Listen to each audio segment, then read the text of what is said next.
Well, the issue of immigration and deportation in the United States has been a very contentious issue and a controversial issue since the 19th century. However, it gained substantially greater attention since the year 2000, in the midst of the era of globalization. And it's worth mentioning because everyone thinks that this is a Trump idea. Well, it isn't, because for the entirety of the 20th century, the United States in 100 years deported 2 million people since 1890 until 1997. However, in the Bush administration, during the Bush years, 2 million immigrants were deported from the United States. In the Obama years, Obama, a Democrat and a liberal and a globalist by all means, 3.2 million people were deported. And in the Trump era, substantially less illegal immigrants were deported than the era of Obama. So it's really more of a political issue rather than a security issue in many of its aspects. Now the Trump administration ran for its first term and now for its second term on the platform of combating illegal immigration, strengthening border security, and removing illegal immigrants. However, deporting illegal immigrants is not that simple, because they are estimated to be, there could be as many as 27 million illegal, so-called illegal immigrants inside the United States, meaning that in order to deport them, it will require billions in terms of resources, tens of billions of dollars. And in addition to that, it could cause social unrest, and it could also cause substantial economic damage, because those immigrants, illegal immigrants, are cheap labor, and the U.S. economy and many millions of businesses benefit from their cheap services. So deporting them can actually create an economic downfall in many areas and regions of the United States. But you also pinpointed your finger on a very important issue, which is it could bring chaos.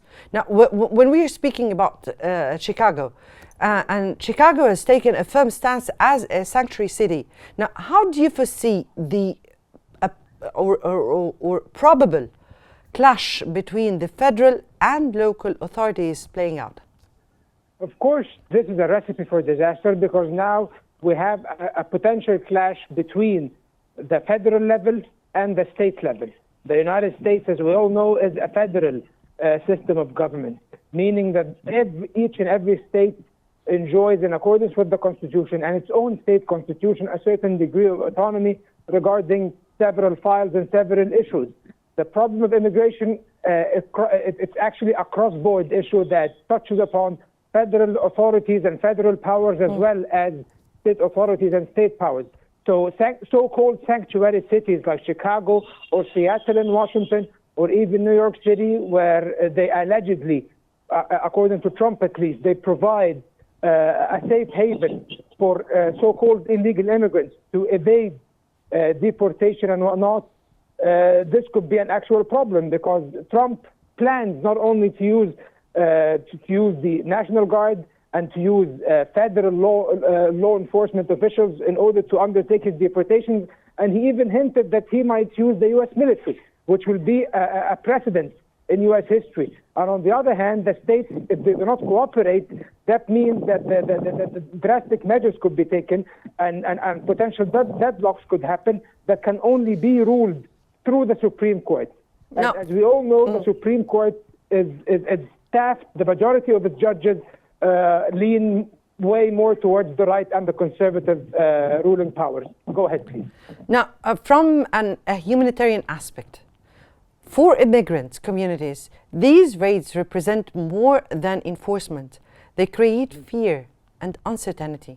Now, how such action affect the daily lives of those communities? It will be a disaster. It will separate families, because some of those illegal immigrants are living with their families who are legal immigrants holding green cards, or even American citizens, people who acquired the American citizenship.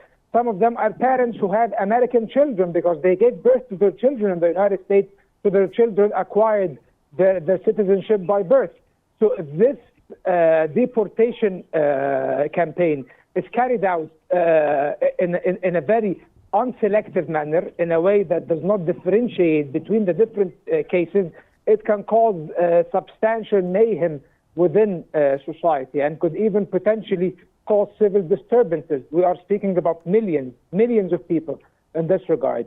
And even that, yes, go ahead, please. Yes, as you're speaking here, we're speaking from the side of the ethical implications of targeting entire communities for deportation.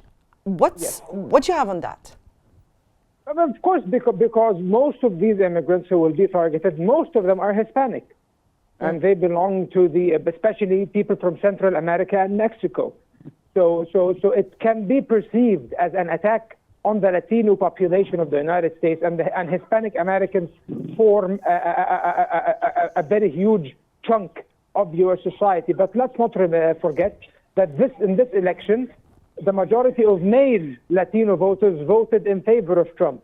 And actually, many of the American citizens who come from Hispanic origin, who are working class Americans, are economically negatively affected on the economic level by the influx of illegal immigrants. So they do support deportation of their own fellow Hispanic, from Hispanic citizens or individuals from countries like Mexico or Venezuela or Guatemala and whatnot. So it's not as clear-cut as someone might want to frame it. The left always wants to make it seem as if, oh, it's racism. No, it's not racism. It's actually an economic issue and a security issue. Some racists on the right do support these deportation policies. Right. Yes, go ahead. Yes. Ms. Osman, from your own point of view, now, how could such aggressive immigration policies affect America's global standing, particularly in terms of human rights and definitely the international law?